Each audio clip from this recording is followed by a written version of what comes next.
¿Mm? Gracias, compañero. Un saludo para ustedes, pues, y muchas gracias por la invitación. Así que dos cucharadas la papa al tiro nomás, como dicen algunos, ¿ya? Exactamente. Hemos leído con mucha atención tu programa, lo hemos conversado y tenemos algunos puntos que nos gustaría ir profundizando. Tú hablas de energía nuclear. Ujú. Cuéntanos, ¿qué significa eso? Mira, para nosotros, una de las cuestiones fundamentales para industrializar el país, ¿no? Y para tener, digamos, una vida digna para la mayoría de los trabajadores y los pueblos de Chile, es el tema energético.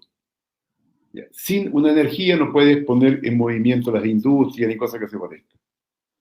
Y claro, no nos negamos, ni mucho menos, a ningún tipo de energía en tanto ésta sea lo más limpia posible y que sea de una amplia y duradera, como se llama, generación.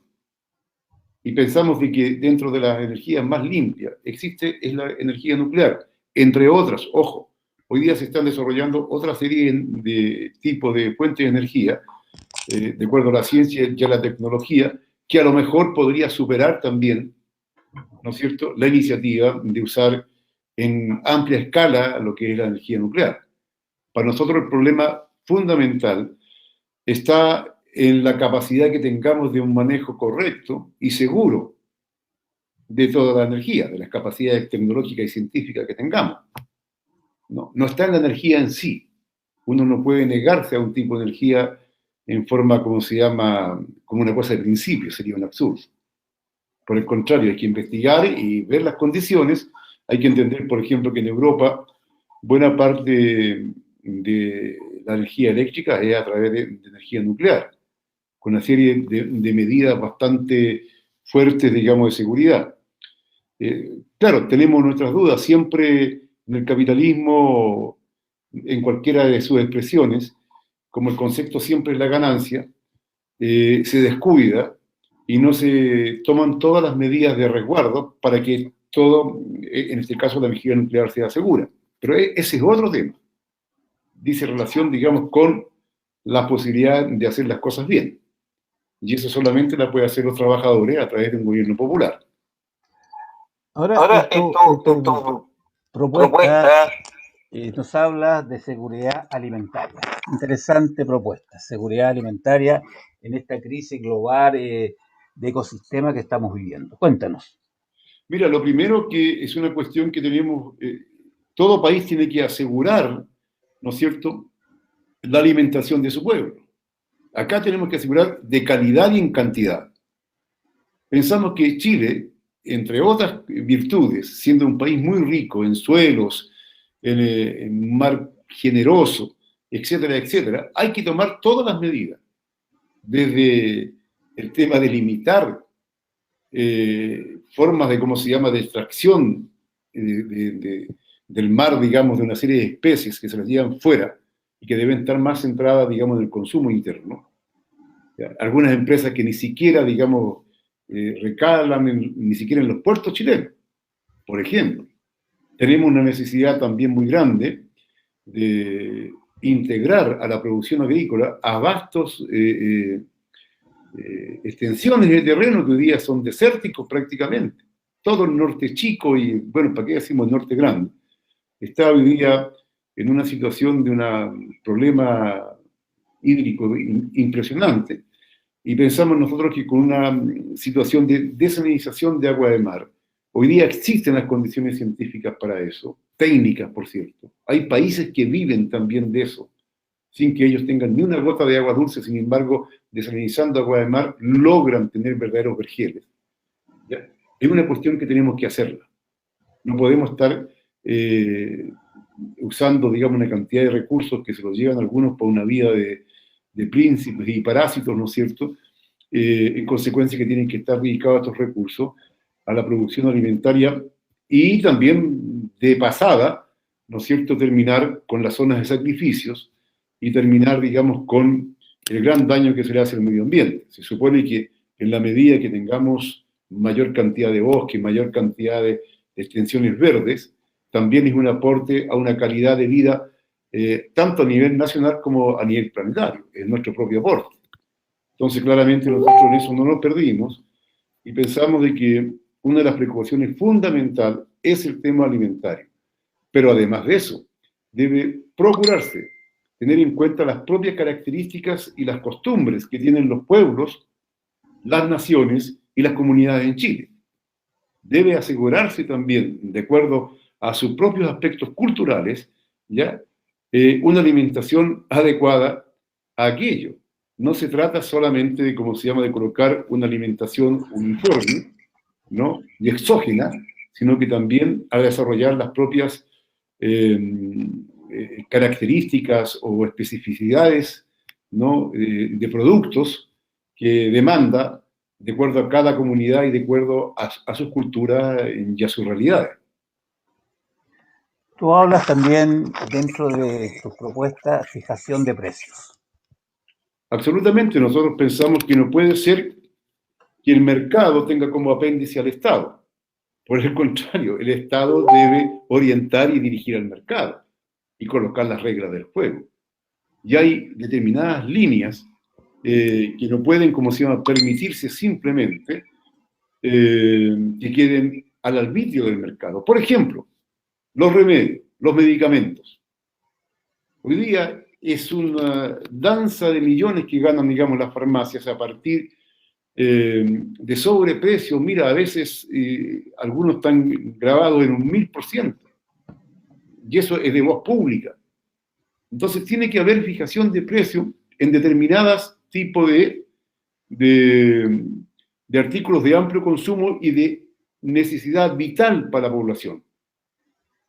Absolutamente en eso no debemos de perdernos, y esto no significa que si son empresas medianas, pequeñas, privadas, en fin, van a desaparecer. Por el contrario, tienen que tener ganancias sin lugar a dudas para poder mantenerse, reproducirse, inclusive expandirse si es necesario, pero todo dentro de un cierto marco que signifique, como se llama, que el pueblo pueda tener una vida digna.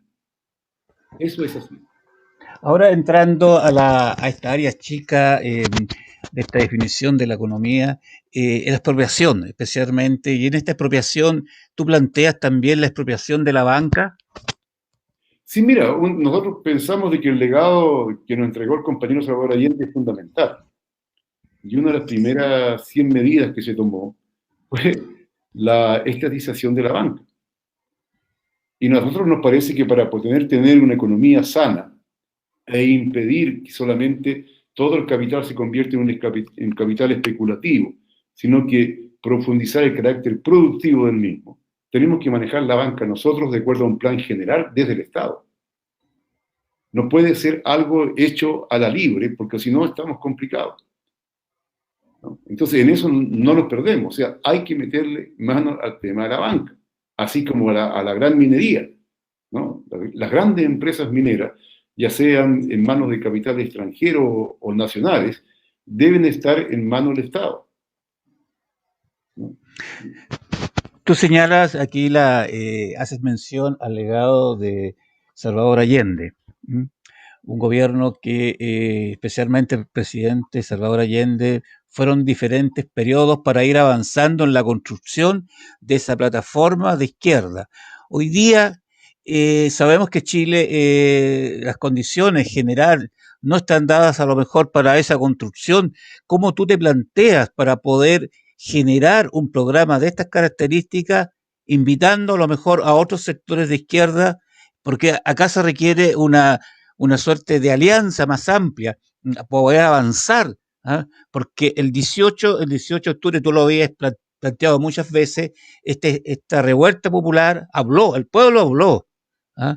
Pero al no ver organización, una organización política, un referente de izquierda que recogiese todas esas demandas, hoy vemos lo que ha pasado. El ejemplo está en la lista del pueblo. Entonces, ¿cómo tú ves esa posible llamado de alianza, o entre comillas, estratégica, con otras fuerzas de izquierda? Mira, lo primero que tenemos que construir fuerzas de izquierda. Y la campaña electoral ya debe servir para eso. Todos quienes nos reclamamos de izquierda debemos de participar entusiastamente, ya colocando nuestro aporte, pero no algo ya preestablecido, sino que nuestro aporte en la construcción de izquierda. ¿no? De acuerdo a nuestras propias experiencias, y nadie debe sentirse limitado o inhibido, digamos, de levantar lo que él tiene en la mano para poder, digamos, llevarlo adelante. Por el contrario, uno de los problemas más graves que hemos tenido en el movimiento popular es esta situación de que se ha hecho carne, ¿no es cierto?, esto que no es necesario la existencia de partidos políticos revolucionarios, que no es necesario la organización, que todo es lo mismo, que todo tiene que ser nada más que horizontal, ¿ya? Que no, en fin, que todo lo demás es cuartelario, que todo lo demás, digamos, impide la democracia o la vida individual, no sé, una cantidad de barbaridades que se fueron haciendo, digamos, parte del movimiento social como consecuencia de un trabajo de inteligencia de larga data a través de la ONG y una cantidad de organizaciones que están al servicio del pensamiento dominante, ¿ya? Y nos hizo un daño tan grande que un levantamiento tan macizo como fue a partir del 18 de octubre del 2019, hoy día prácticamente están quedando nada más que algunas cenizas o brasas, en el mejor de los casos, de lo que fue ese levantamiento, ¿ya? Y la verdad las cosas que más allá de la cantidad de compañeros con daños oculares, con mutilados, en fin, presos políticos en la actualidad todavía, ¿ya? Y compañeros asesinados, ¿ya? Y algún grado de toma de conciencia de algunos sectores, pareciera ser que los ricos son más ricos que antes. Piñera tiene un 73% en un año con COVID y todo de ganancia, igual que otras familias en Chile, ¿ya? En consecuencia de que hubo este levantamiento. Es casi impensable lo que ha sucedido. No tenemos asamblea constituyente, tenemos apenas una convención que tiene una cantidad enorme de limitaciones. Nosotros no negamos que ahí puede avanzarse en algo, no somos obtusos ni tenemos una actitud, digamos, de ese tipo. Sin embargo, vemos las limitaciones concretas y reales y que no es lo que por lo cual hubo el levantamiento.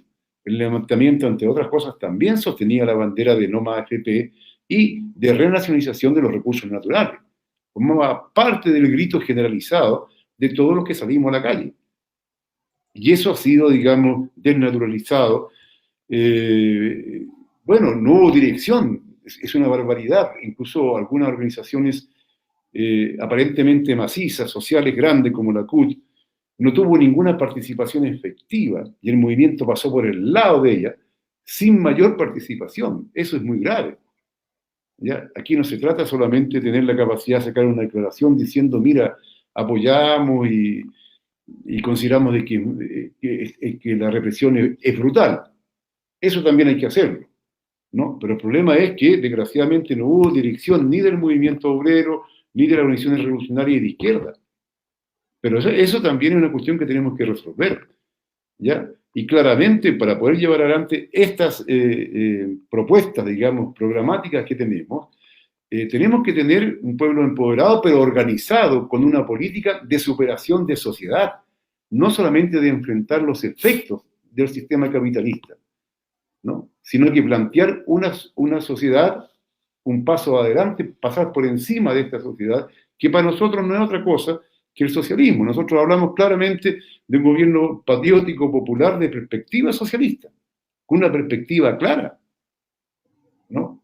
Pensamos de que a la hora que nosotros nos inhibimos de plantear la perspectiva, a la hora que negamos una perspectiva, simplemente damos la vuelta al perro y ya pasa como siempre, que a algunos les toca, bueno, gobernar la derecha, el centro, una llamada izquierda de repente y vuelve a la derecha de nuevo, ¿no? Y las masas ahí absolutamente desorientadas y pensando que todo es lo mismo, izquierda, derecha, todo vale lo mismo.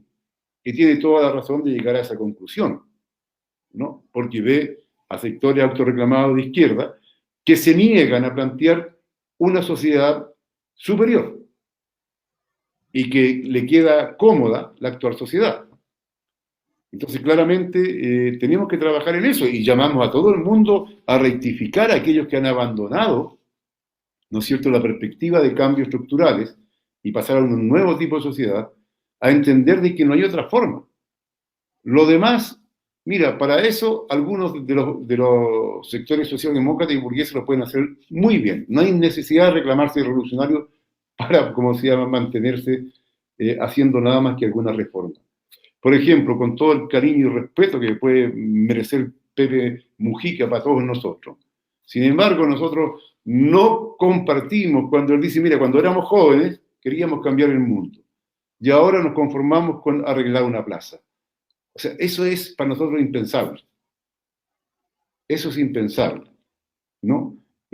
Claramente nosotros tenemos que seguir sosteniendo las banderas de transformaciones profundas. No es una locura, no es tampoco algo antojadizo ni que está a la vuelta de la esquina, ¿no? Pero claramente hacia allá tenemos que dirigirnos.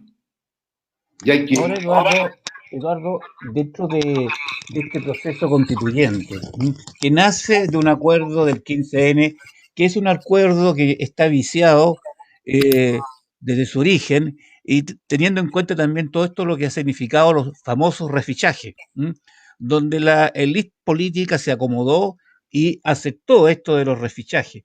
Por lo tanto, ese acuerdo del 15N, en esta convención constituyente, eh, sabemos que desde los territorios se ha ido organizando cabildos, asambleas, y que van presionando hacia generar una asamblea popular. Ahora, esas condiciones hoy día, con todo lo que ha pasado dentro de estas candidaturas que se caen, estas candidaturas que se van, estas que, en fin, vamos viendo que dentro de este escenario, ¿ah? De esta asamblea constituyente, ¿qué es lo que dijo el pueblo ese día 18 de octubre? Porque esa fue una asamblea popular constituyente autoconvocada, no fue otra cosa, eso es lo que llamó la atención del mundo. Tú ves que el pueblo puede influir para ser soberano y avanzar hacia una verdadera asamblea constituyente. Mira, perfecto. Lo primero, hay una cosa que es clara, ¿no? Es imposible que existan constituciones distintas al régimen instalado. Si tenemos un régimen neoliberal, capitalista, bajo el gentil auspicio de la Coca-Cola y el cuidado de estas Fuerzas Armadas cuartelares que están al acecho, a ver hasta dónde se puede llegar. Y que, como sabemos, todas las constituciones en Chile han sido escritas con la bayoneta en el pecho hacia los trabajadores y hacia el pueblo. ¿Ya? Bueno, no podemos hacernos ilusiones. Entonces, claramente, el reclamo era de asamblea constituyente, no era constitución. Y eso sigue presente. Nosotros pensamos que esta convención no va a dar el ancho de una constitución como la reclamada en octubre del 2019. Claro que no. ¿Ya? Entonces, va a tener incluso una duración, pensamos nosotros, relativa, transitoria en el tiempo. Que no va a ser lo que dice Atria, la casa común para todos, explotados y explotadores, oprimidos y opresores, no. Y tampoco va a ser algo que dure 50 años, como dice Atria. Pero por ningún motivo. Nosotros pensamos que desde la convención vamos a la asamblea constituyente por una nueva constitución. Ahora, ¿cómo lograr correr el cerco y que por lo menos lograr algunos éxitos, algunos pasos en el tema de los derechos a huelga, de los derechos de los trabajadores, el tema de la soberanía nacional, etcétera, una cantidad de cosas que poder lograr? Eso exclusivamente con el protagonismo popular, con el desarrollo de los encuentros territoriales, de los cabildos, las organizaciones sociales. ¿Ya? A la hora que todo queda dentro de las cuatro paredes del viejo Parlamento, donde funciona hoy día la convención, claramente que no vamos a tener nada que hacer. Ahí no hay posibilidades. Debemos transformar a nuestro entender, y para eso vamos en la campaña también electoral, ¿ya? En el debate, llevarlo a nivel de las masas, llevarlo al nivel de la gente, del pueblo, que lo asuma el pueblo, y presionar, interactuar, ¿no? Desenmascarar a quienes sea necesario, ¿ya? Y apoyar aquellas cosas que realmente sirven un paso adelante. Pero no podemos ser espectadores. De cualquier manera, si el pueblo y los trabajadores quedamos como espectadores y no vamos a desarrollar debate en las poblaciones, en los sindicatos, en los centros de alumnos, etc., y nos quedamos, digamos, con lo que se está discutiendo ahí adentro, están podridos. O sea, derechamente vamos a tener una constitución que va a tener algunos cambios cosméticos, ¿cómo se llama?, insustanciales, ¿no?, de forma, pero que al fin y al cabo vamos a dar la vuelta al perrito y llegamos ahí mismo, ¿no? Entonces, todo depende cómo diablo, después de ese reflujo increíble que ha sido monitoreado a través de los servicios de inteligencia con la complicidad de la llamada oposición parlamentaria y burguesa en general, ¿ya? ¿Cómo revertimos esto? A nosotros nos parece que en el pueblo todavía hay, aunque está desconcertado, los trabajadores y el pueblo, ¿ya? Hay una experiencia. Se atrevió, hace casi un par de años atrás, nos atrevimos a salir a la calle. Y por lo tanto existe una posibilidad de ir a un levantamiento popular 2.0 en algún momento, ¿no? Soplar con mucha fuerza esas brasas que todavía quedan encendidas, a ver si las llamas pueden encenderse de repente. Hablemos de refundar las Fuerzas Armadas y órdenes. Sabemos que en estos instantes los escándalos de corrupción de los comandantes, la Armada que está muy silenciosa y siempre pasa muy desapercibida. O sea, no es extraño que los marinos no aparezcan tampoco, ningún marino prácticamente detenido por las violaciones a los derechos humanos. Ellos son muy hábiles y sin embargo también están involucrados en todo esto. Entonces, esta refundación de las Fuerzas Armadas y del orden, como tú señalas, y que muchos no se atreven a decirlo, solamente hablan de hacer unos cambios, pero tú vas al fondo. Y ese fondo, ¿cuál es ese fondo para refundar esas Fuerzas Armadas hoy día que no son creíbles y más encima que van a querer hacer una parada? ¿Ah? Están anunciando una parada. Mira, yo creo que qué glorias del ejército se pueden celebrar, eso es ridículo. O sea, no sé si puede ser glorioso haber estado siempre en las masacres contra los trabajadores y el pueblo. Claro, a ver, Pinochet decía que las Fuerzas Armadas eran la última reserva de la patria. Para él la patria son los intereses de los oligarcas. Entonces él tenía clarito cuando la política, digamos, parlamentaria, el debate, etcétera, etcétera, las elecciones dejan de servirles a ellos, van en búsqueda de esta última reserva, que son las Fuerzas Armadas, que en ningún caso son neutrales. En una sociedad dividida en clases, siempre las Fuerzas Armadas tienen un carácter de clase, ¿no? O sea, sería ingenuo y sería realmente hasta fatal pensar que las Fuerzas Armadas pueden ser de todos los chilenos, entendiendo a todos los chilenos como explotados y explotadores y oprimidos y opresores juntitos. No, están a un solo lado. Entonces estas Fuerzas Armadas deben ser refundadas. Deben ser refundadas en su forma, en su ideología y en su política. En su forma, no pueden haber más estas castas, ¿no?, de oficiales que están que se mantienen en forma permanente y se reproducen entre ellos inclusive en forma familiar, con una ideología claramente antiobrera, antipopular y antinacional, ojo. Nosotros tenemos que pasar claramente desde lo que es hacia un escalafón único de las Fuerzas Armadas, una relación distinta al interior de las propias Fuerzas Armadas, una integración a las Fuerzas Armadas a la vida cultural, deportiva, productiva del país, nunca más Fuerzas Armadas parasitarias, cuartelarias, al acecho de la población, integrada a la vida, abiertamente participando en la vida inclusive política, ¿por qué no? Si ellos votan, inclusive votan, todos tienen posición política. Todos tienen posición política. ¿Cómo? Por ejemplo, nosotros estamos pensando ahora, ¿por qué no? ¿Por qué no vamos a un cuartel a decir que queremos explicar nuestro programa, digamos, a todos los pelados que estén ahí? A todo, ¿cómo se llama? La tropa y a las clases y a los suboficiales, ¿por qué no? O sea, nosotros claramente entendemos que aquí no se trata de cambiar a Carabineros o a la Fuerza Armada en general, cambiarle el uniforme y cambiarle el nombre. Tenemos que tener en el fondo unas nuevas Fuerzas Armadas que estén al servicio de un país soberano, independiente, con un proyecto de justicia social, de dignidad, queridas por el pueblo, sostenida por el pueblo, propiamente del pueblo y de los trabajadores. Eso cuando planteamos una Fuerza Armada, aquí la historia de Chile, ¿no? Las Fuerzas Armadas siempre han jugado un papel reaccionario. Son el pilar fundamental de este Estado opresor y capitalista.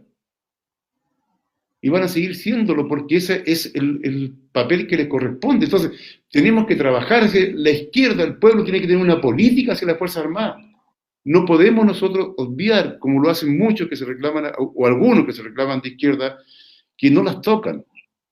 Las dejan absolutamente ahí, tranquilitas. Hasta el día de hoy, la doctrina de seguridad nacional y de enemigo interno, considerando al pueblo como el enemigo interno, sigue presente en las Fuerzas Armadas. Eso sí, impresentable en cualquier proceso de democratización de nuestra sociedad, de valorización del trabajo, de los derechos de los trabajadores. Eso es impresentable.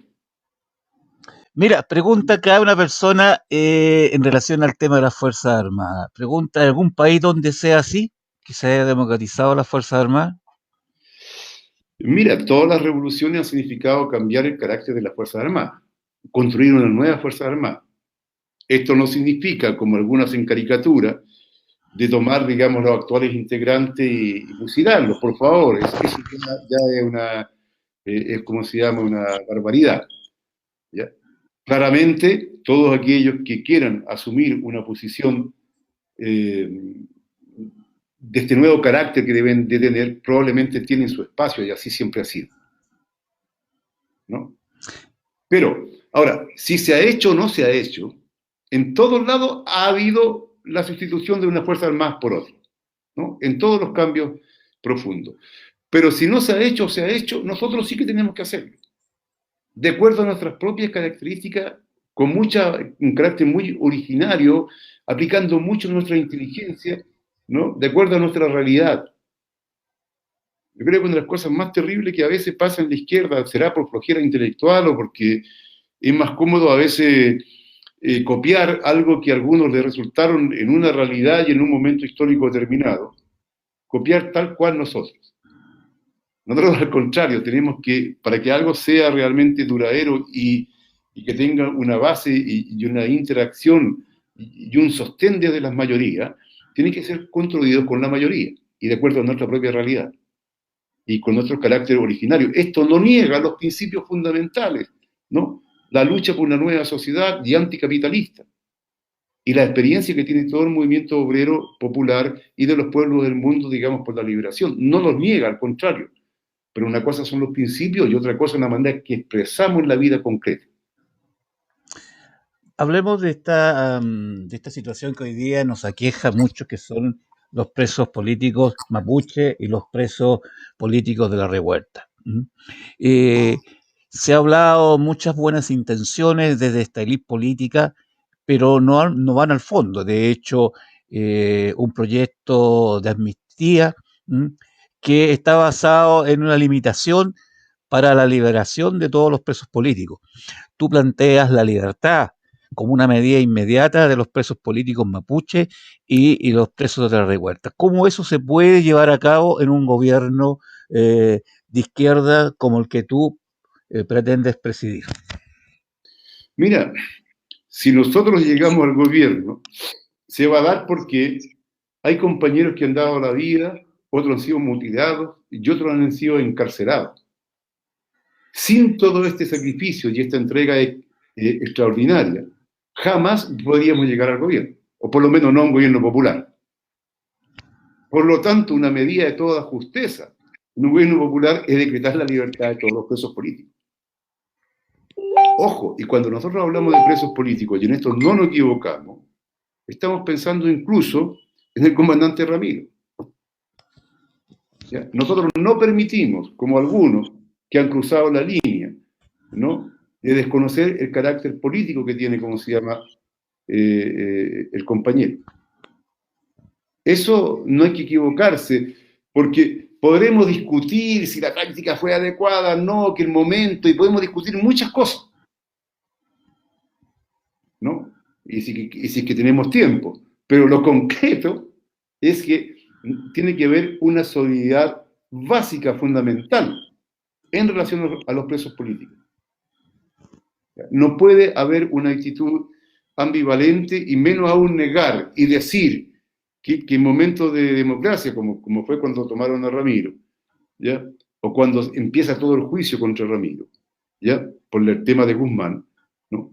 Ya no, esas cosas es nada más que delincuencia, es no entender nada, ni del momento, ni de las motivaciones que habían, ni de la realidad y la respuesta que era, digamos, toda esa actividad que realizaron los compañeros.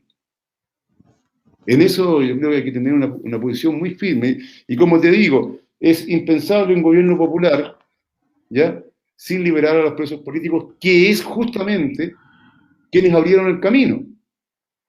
Es una medida de toda justeza y al menos, como se llama, de ser, ¿cómo se llama?, agradecido. Los compañeros, si no pueden otra cosa. Ahora, dentro de estas situaciones, hoy día tú planteas el tema del Poder Judicial, de esta justicia. De hecho, en el último día, no nos debería sorprender, pero vemos un notario fallecido que comienza a firmar documentos, ser ministro de fe, y sabemos que los notarios los eligen los jueces, y son los jueces, los magistrados, quienes los deben fiscalizar con su ministro visitador. Sin embargo, no cumplen, sin embargo, siguen funcionando, ya muertos siguen siendo ministro de fe. ¿Cómo se puede realmente abocar a este cambio tan necesario del Poder Judicial hoy día? Mira, el Poder Judicial siempre, nuevamente, ninguna cosa es neutral. Y el Poder Judicial, en un Estado de nuevo tipo, en una refundación de Chile, tiene que ser un nuevo tipo de Poder Judicial, llámese como se llame, ¿no?, en el cual esté bajo el control de las mayorías de la gente y del pueblo. Y no como hoy día, que obedece fundamentalmente a los políticos de turno, porque los de la Corte Suprema y todo aquello están en los puestos a partir justamente del beneplácito, del visto bueno del presidente de turno y también de los parlamentarios. Entonces, cuando se dice no, son organismos no políticos, no, son bien políticos. ¿Ya? Por lo tanto, pero nosotros hoy día planteamos que deben ser bajo el control y obedeciendo la opinión de las mayorías y nunca de una minoría, como es hoy día. Por ejemplo, hoy día tenemos el caso del fiscal Abbott, ¿no?, que aparece en todo el grado de corrupción que tiene, o manifiesta, o personificamos en él el grado de corrupción que se da en la justicia, entre otros casos, porque mira, está el caso de Sename, hay casos bárbaros en esta vieja república burguesa gastada, corrupta, con todas sus instituciones carcomidas por la corrupción. Todas, no hay una sola institución que no esté carcomida por la corrupción, todas. Entonces, claramente, la institución judicial, que pareciera ser que es bastante ciego con los derechos de la gente, pero tiene muy buen olfato a la hora, como se llama, de oler, digamos, a los dólares, a la moneda en concreto. Ahí sí que se alinea de una, ¿no? Entonces, esta justicia clasista, reaccionaria, nosotros tenemos que terminarla, y derechamente, le guste o no le guste a los señores, debe estar bajo el control político, pero político de las mayorías, y no bajo el control de unos cuantos políticos que representan a las castas oligárquicas de siempre. Entonces tenemos que terminar con esta justicia clasista, claramente. Y realmente terminar con esta injusticia. Tú hablabas de la pobreza, de la gente que vive como allegado en las calles. Es increíble cuando uno recorre otros países y lo compara con Chile, a una cuadra de la Moneda, encontrar carpas de personas de la calle. Y como un paisaje normal. Es como un paisaje muy normal. Vas por la carretera y te encuentras. Entonces, en este Chile de desigualdades, en tu propuesta, en tu plan, no puedo dejar de mencionarte, porque me lo han hecho llegar internamente, ¿cuál es tu mirada con el tema de la emigración en Chile? Mira, este es un fenómeno de la tragedia que es el capitalismo. ¿no? Porque la migración no se produce por una cosa porque la gente quiera ir a conocer otro lado, ¿no? Eso es turismo, ¿no? La migración se produce porque no hay condiciones de vida adecuadas, dignas, y tienen que irse a otro lado. Entonces tuve una masa de repente desde África, desde el Oriente Medio, hacia Europa. Pero eso se debe porque se destruyó Libia, porque se bombardeó Irak, porque se bombardeó, qué sé yo, Siria, lo que tú quieras. ¿Ya? Aquí en América Latina, la cantidad de gente desde Panamá, desde, qué sé yo, Guatemala, eh, trasladándose en masa, atravesando México para llegar a la frontera con Estados Unidos. ¿Ya? La cantidad de gente que se mueve, colombianos, etcétera, hacia Chile, como consecuencia de una política siniestra, ¿no es cierto?, desde el Estado chileno, de vendiendo algo que era mentira, vendiendo un modelo, ¿ya?, que aparentemente era muy, ¿cómo se llama?, exitoso y que le daba oportunidades a todos. Y llegan aquí y se dan cuenta que no es así. Pero eso también ha sido incentivado en un momento determinado por las propias sectores oligárquicos para bajar los sueldos o mantenerlos bajos. Por ejemplo, en el plano de la agricultura, la cantidad de personas que tú ves que trajeron fundamentalmente desde Haití, que ellos no se organizan en sindicatos, que están con los papeles a veces no al día, ¿ya? Y trabajan por lo que sea, ¿no? Y reemplazan en gran medida a los temporeros, por ejemplo, ¿ya? Produciendo una super ganancia, ¿no?, a las grandes empresas agrícolas. También lo vemos en la construcción, lo vemos en distintos lados. Ahora, nosotros no estamos para hacer una diferencia entre trabajador emigrante y trabajador nativo. No, por ningún motivo. Eso es bárbaro. Nosotros somos internacionalistas y la clase obrera es una sola y se acabó. El tema sí, que nos preocupa fundamentalmente, es que nosotros impulsamos que ojalá la gente no emigre hacia ningún lugar, sino que tome el poder en sus manos en sus países. La estabilidad monetaria a la que tú haces mención en tu programa, ¿en qué eje se basa?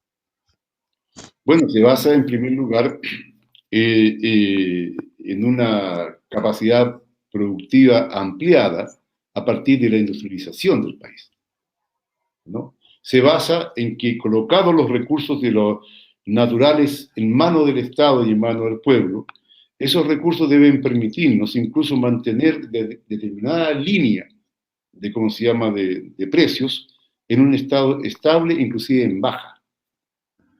No todo puede ser negocio.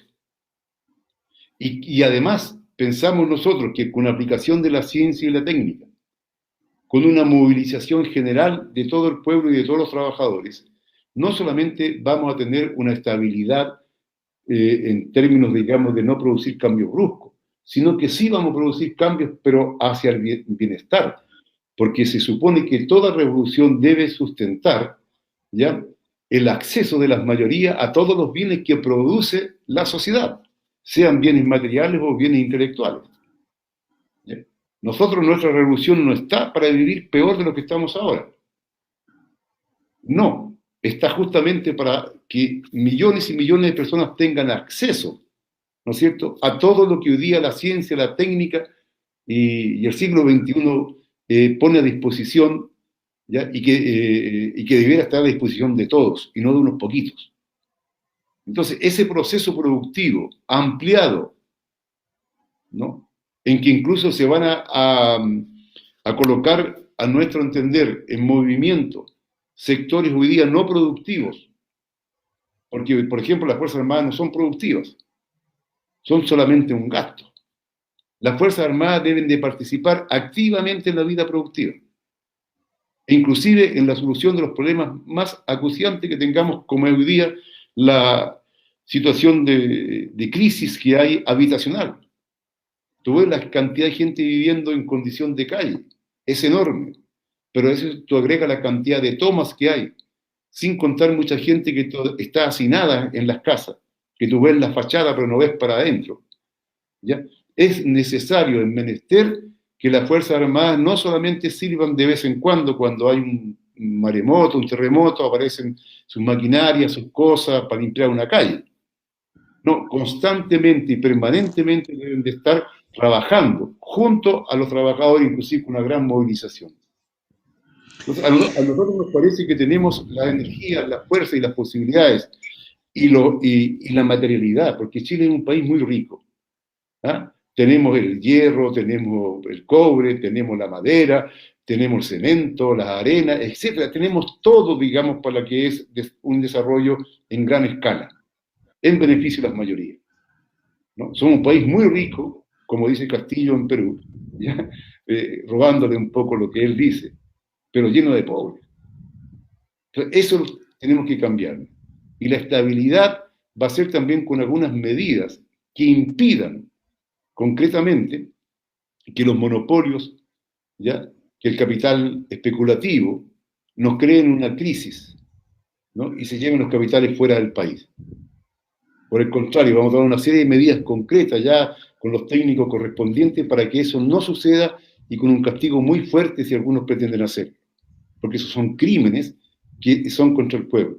No podemos permitir lo que sucedió durante el último periodo del gobierno del compañero Salvador Allende, donde nos llevaron a una crisis profunda, inclusive que fue una crisis de producción, ¿ya? Que al paralizar las empresas, al paralizar la producción, al paralizar el transporte, generó, ¿no es cierto?, que la cantidad de dinero circulante era mayor a las posibilidades de compra.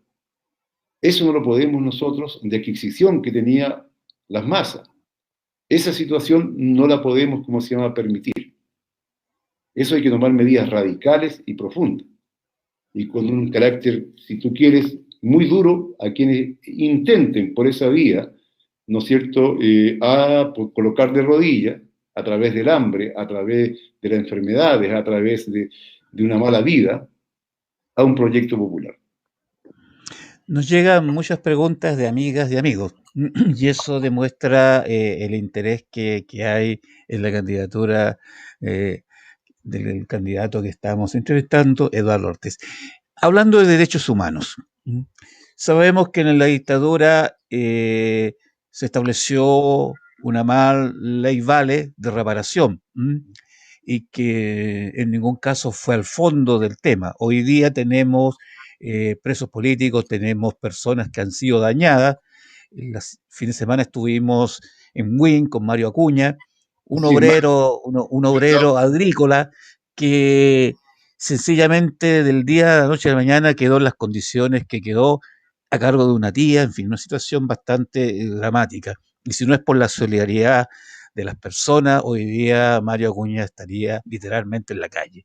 Entonces, la pregunta es, en materia de reparación, por todas estas violaciones a los derechos humanos, ¿cómo te enfocas tú con una prioridad? ¿Cómo crees tú que se tiene que abordar esta temática tan urgente y necesaria hoy día? Tiene que haber una reparación en dos sentidos. Uno, desde el punto de vista del apoyo psicológico, biológico y material, ¿no es cierto?, concretamente a las víctimas. Un apoyo real, concreto, ¿no?, para que se puedan seguir desenvolviendo lo mejor posible en la vida y desarrollándose incluso. ¿Ya? Absolutamente, de parte del Estado. Pero también debe de haber en otro sentido, en el sentido de la justicia.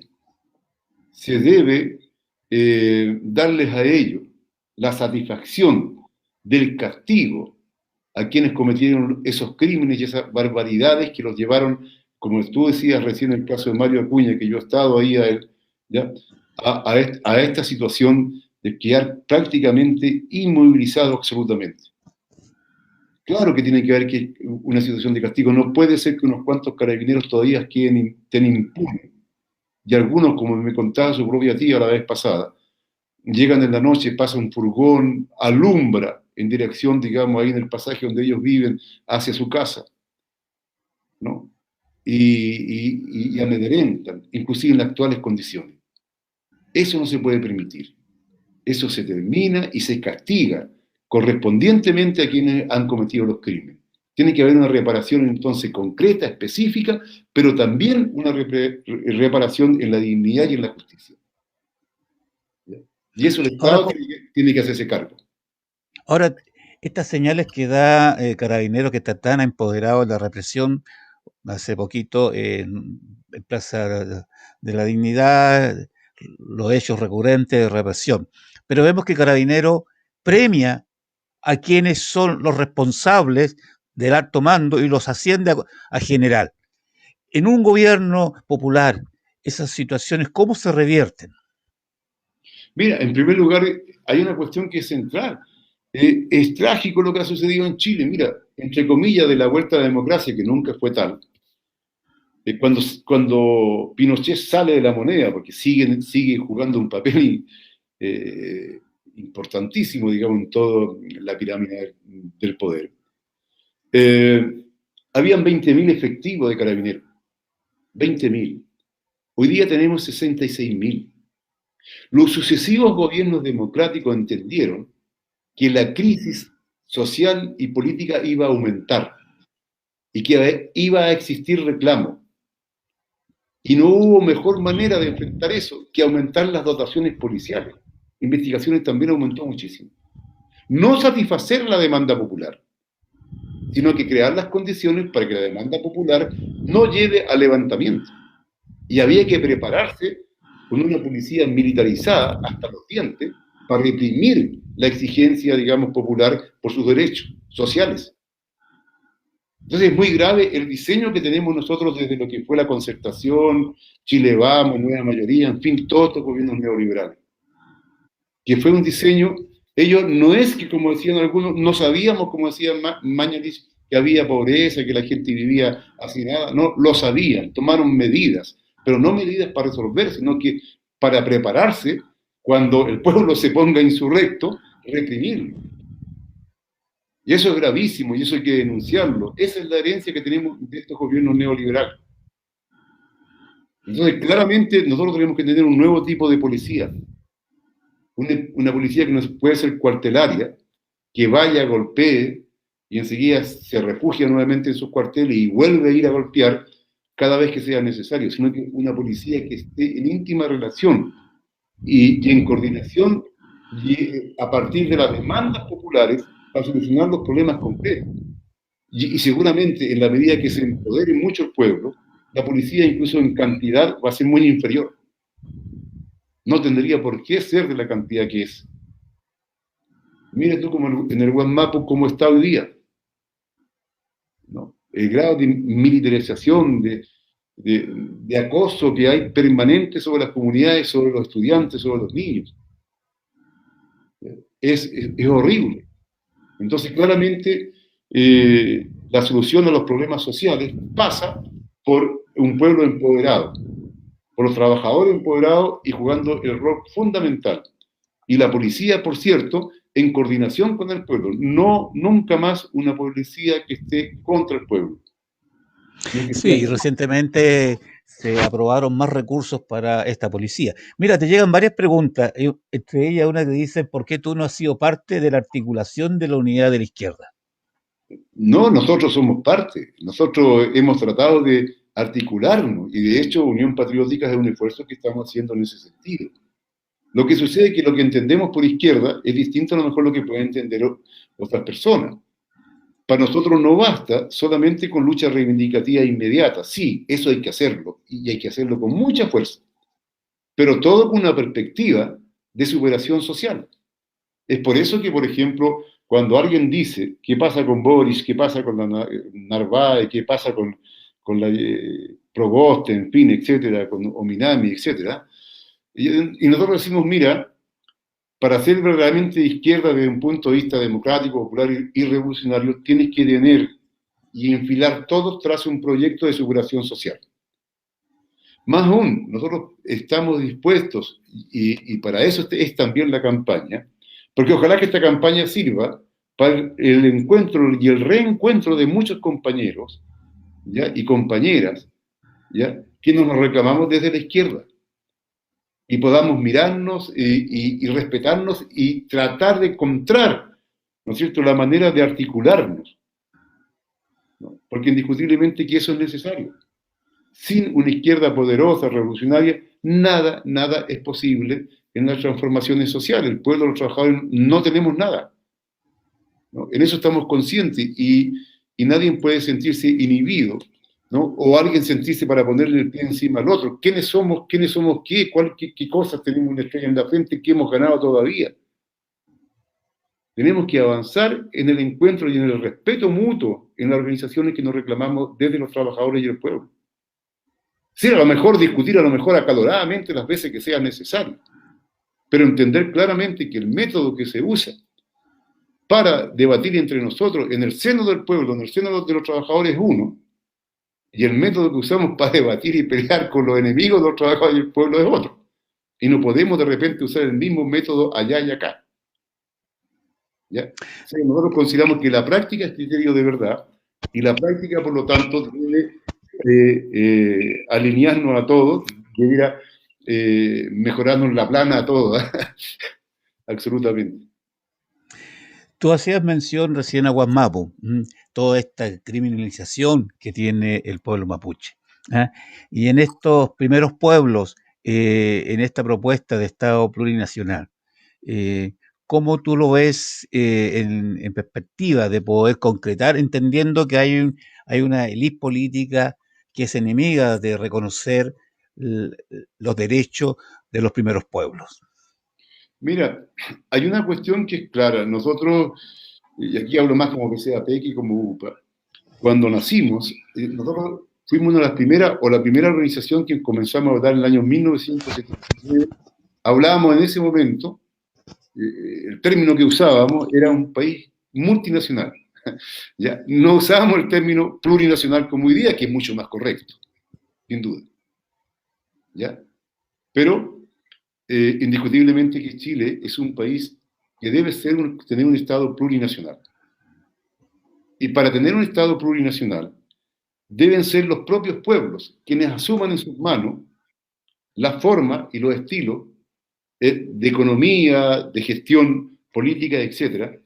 Pensamos nosotros en una patria grande, en una patria, por eso que hablamos de la refundación, patria nueva, en el ámbito de lo que es todo el territorio nacional de Chile, y también en una perspectiva, ojalá una patria grande a nivel latinoamericano. Entonces estamos contra la fragmentación. Pensamos, pero respetamos que cada uno haga su experiencia, nadie puede imponer al otro. Y al respecto, por ejemplo, cuando fui candidato en 2017, fuimos la única candidatura, y hoy día volvemos a ser la única, que planteamos, y este es un tema para la convención, y ojalá por una nueva constitución, un nuevo sistema administrativo del país, que dé cuenta de realidades distintas a lo que nos impuso la dictadura con este sistema de regionalización que obedeció a un plan geopolítico de dominación y de represión, ¿ya? Y de dividir a los pueblos. Por ejemplo, el Guasmapu está dividido en ¿cuántas regiones? Si no hay una unidad territorial, no puede haber una planificación y el buen uso de todos los recursos naturales y potenciar una forma económica determinada y también todos sus aspectos culturales, en fin. Es imposible, dividido administrativamente. Las divisiones deben tomar en cuenta las realidades, ¿no? En primer lugar, de los pueblos originarios y otras formaciones, ¿cierto?, que nos permita que sea algo que sirva a potenciar, digamos, el desarrollo desde un punto de vista del autogobierno. Y no estas formas que hoy día fragmentan absolutamente e impiden, digamos, que esto exista. Para todos es un dato de la causa, ¿no es cierto?, que sin una unidad territorial no hay prácticamente una nacionalidad. Porque uno de los elementos fundamentales está en el tema de tener una forma de producción, tener un espacio territorial común, etcétera, etcétera. O si no, tú destruyes la identidad y la unidad de las naciones, y Chile es un país plurinacional y las naciones que le componen deben tener su propio espacio. Y en eso, ahora, eso lo proponemos nosotros, pero en definitiva, eso está en íntima relación con la propia determinación que toman los pueblos. Claro, nosotros tenemos un trabajo dentro de los pueblos originarios, fundamentalmente en el pueblo mapuche, también en el norte, con los diaguitas, sí es verdad. De hecho, por ejemplo, tenemos algunas comunidades que han planteado el apoyo inclusive a nuestra campaña electoral. Pero malamente nosotros nos sentiríamos con el derecho de decir, mira, esta es la solución. Tenemos algunas ideas y podemos compartir, pero son los involucrados principalmente quienes deben tomar en sus manos, ¿no? Y eso debe ser respetado. Eduardo, ya en los últimos minutos que nos va quedando, no puedo dejar de no preguntarte tu opinión como persona, como político, como candidato, como profesor, de lo acontecido con esta denominada lista del pueblo, con estas divisiones, con estos candidatos que los suben, que los bajan, con la situación vivida con Diego Alcalá. ¿Cuál es tu opinión en ese sentido? Mira, nosotros a nivel nacional estamos viviendo el resultado de un desmonte de lo que fue el levantamiento popular. Y esto está en todos los ámbitos, ¿no? La propia, qué sé yo, generación de la convención va en esa dirección. Y otras formas. Estas articulaciones como la lista del pueblo, también, aunque creó en un momento determinado, porque es natural, el pueblo busca la manera de, ¿cómo se llama?, de tener nuevas expresiones que superen a las viejas que han quedado atrás, ¿no? Que nos dan el ancho, ¿no?, desde un punto de vista de una actitud correcta, revolucionaria. Y creó ilusiones, y crearon ilusiones que se han desvanecido como realmente como espuma. Se convirtió todo en humo. El grado de operación sobre la organización social es terrible en este instante. Y sobre cualquier organización que trate de colocar algo distinto. Nosotros, por ejemplo, cuando aparece el fenómeno de la lista del pueblo, nosotros dijimos, mira, hay que observar la práctica y el criterio de verdad. Vamos a ver qué hay de sano en eso, qué otras manos se están metiendo. Esto que sea como todos los independientes, nada con los políticos, entonces, inmediatamente nos produce a nosotros, o a lo mejor porque somos muy politizados, no tengo idea, pero nos produce una situación de, al menos de detente, y vamos viendo con atención. Es terrible porque la desilusión de mucha gente las lleva para la casa. Y lo que ha pasado solamente sirve, objetivamente, a los enemigos de la lucha popular. Todo lo que ha pasado, más allá de lo que pasó con el tema del notario, lo que pasó que la manera de elegirse, todo eso puede discutirse.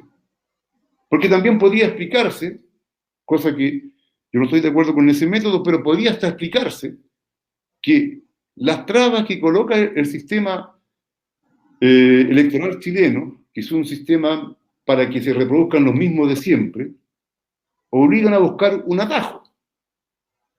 Porque es difícil, es duro. Es muy duro realmente, ¿cómo se llama?, que le den el espacio, la integración a nuestras organizaciones. Tenemos que pelar el ajo de una manera impresionante, hacer sacrificios que son sobre lo que realizan los partidos o empresas, y que son los partidos de la oligarquía.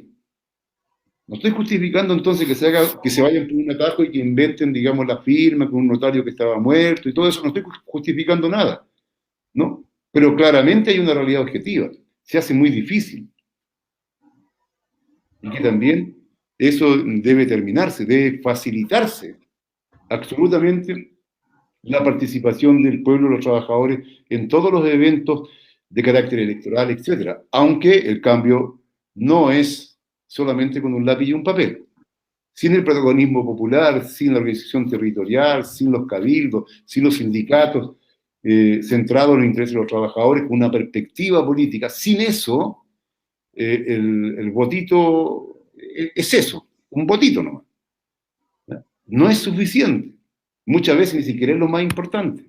Juega un papel, en este momento juega un papel porque nos permite debatir, llevar nuestras propuestas, hacer los vínculos, inclusive desafiarse, ¿ya? No solamente ser una cosa testimonial, sino que realmente tratar, digamos, de dar un salto adelante.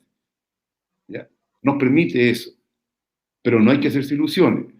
¿Ah? Nosotros pensamos de lo que pasó con la lista del pueblo, forma parte de todo este trabajo de inteligencia al cual se sometieron todos y son cómplices toda la llamada oposición legal que existe en Chile, ¿no? Ellos son cómplices de desmontar y de paralizar, de podrir, de llevarlo a un estado de putrefacción a todo lo que se levante y que muestre algún grado de contradicción con lo establecido.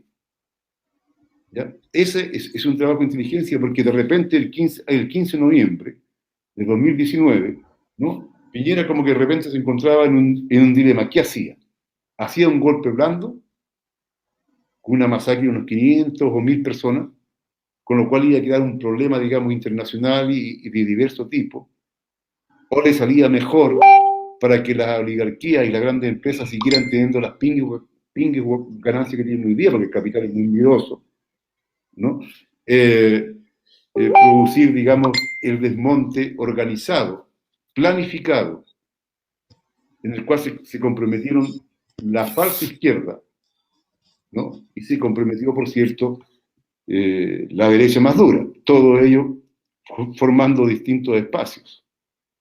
Entonces, no es raro que espacios como la lista del pueblo estuvieran inclusive monitoreados, o algunos monitoreados. Allí debe de haber uno que otro compañero o compañera que de verdad no es responsable, digamos, de una cantidad de barbaridades.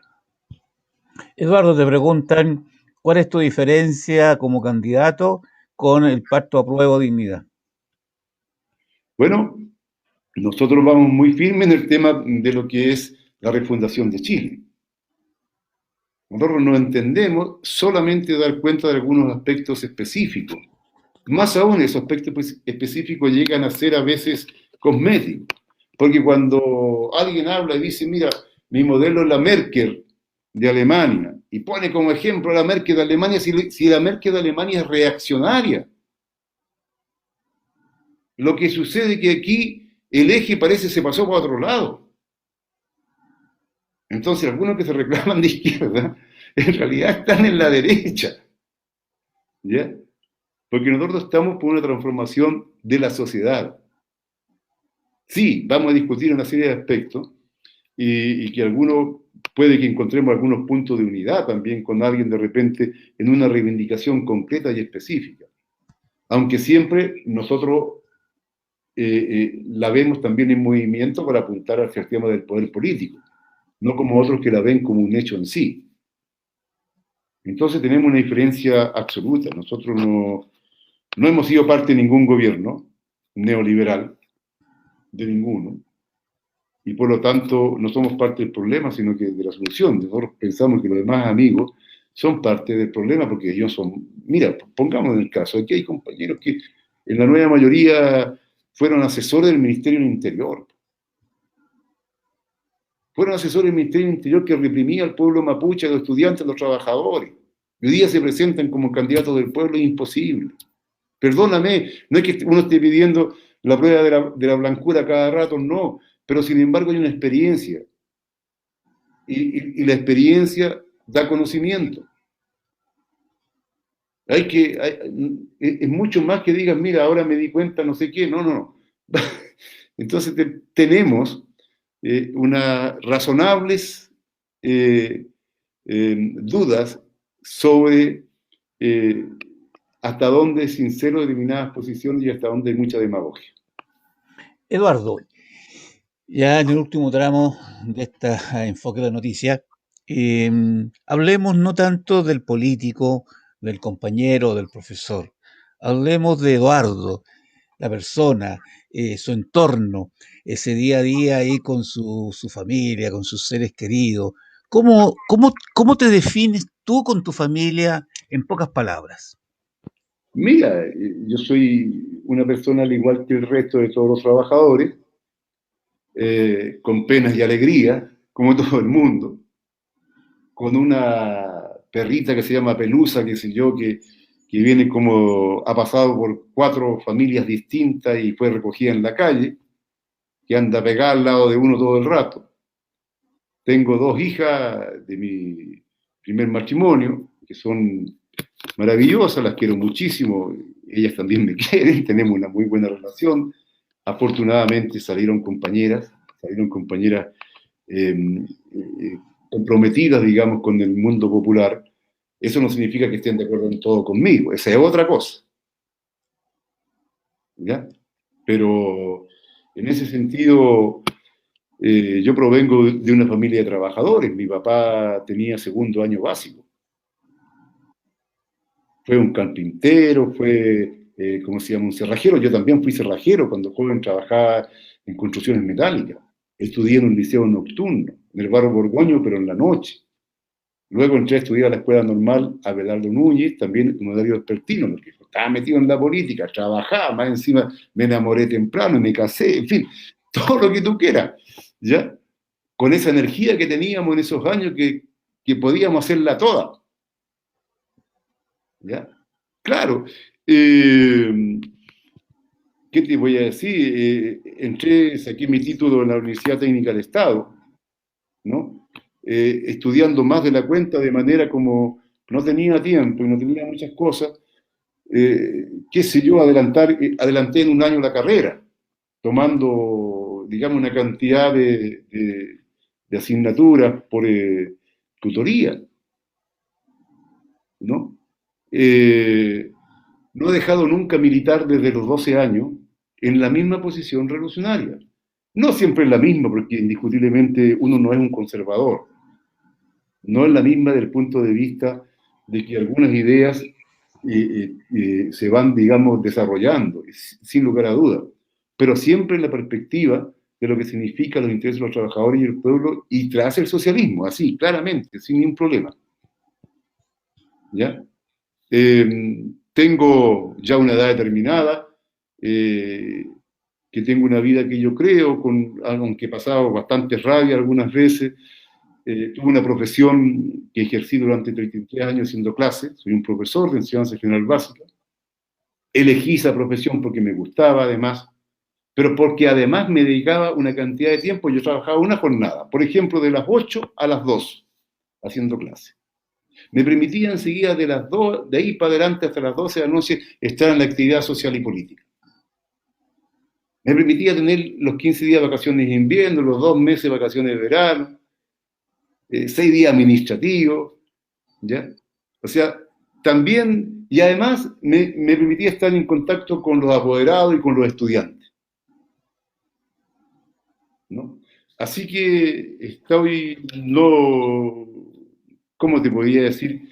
Eh, a lo mejor hay una cantidad de cosas que no he hecho, o he hecho menos que los demás. El que tiene más tiempo a lo mejor ha tenido más parejas que yo. Da lo mismo. Pero no es el tema, ¿ya? Pero claramente uno ha vivido la vida a concho, digamos, sin tratar de no hacer daño a nadie. Y eso es.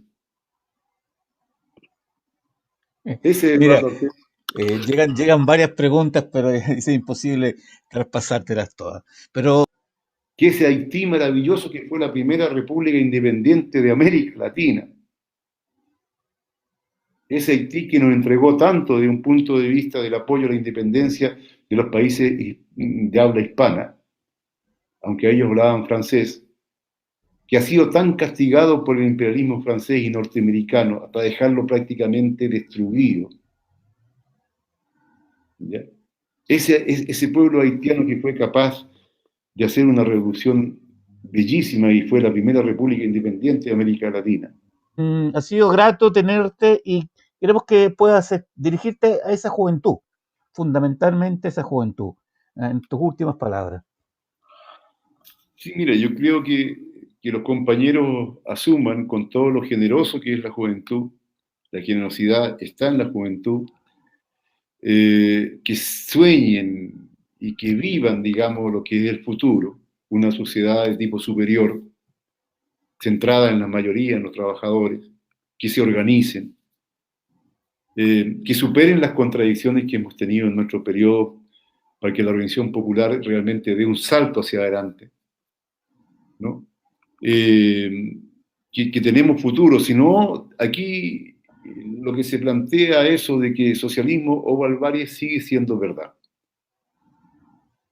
¿ya? O damos el salto hacia adelante hacia una sociedad de tipo superior, o simplemente hasta el futuro de la humanidad está comprometido como especie humana, ¿ya? Así que los jóvenes esperamos que todos participen en esta campaña, o la mayoría, ¿no? Desde un punto de vista democrático, popular, con sus propios acentos, con sus propias formas, y que sirva este espacio también para levantar las banderas antiimperialistas y las banderas por las transformaciones estructurales que reclama nuestra realidad desde los pueblos y desde los trabajadores de Chile. Y para las compañeras y compañeros un abrazo gigante y nada, para constituir cientos de comités de lucha popular, porque entendemos que esta candidatura no solamente es para andar repartiendo un papelito con la fotografía del candidato, sino que justamente para impulsar y poner en el centro de todo las transformaciones radicales y profundas que reclama la sociedad.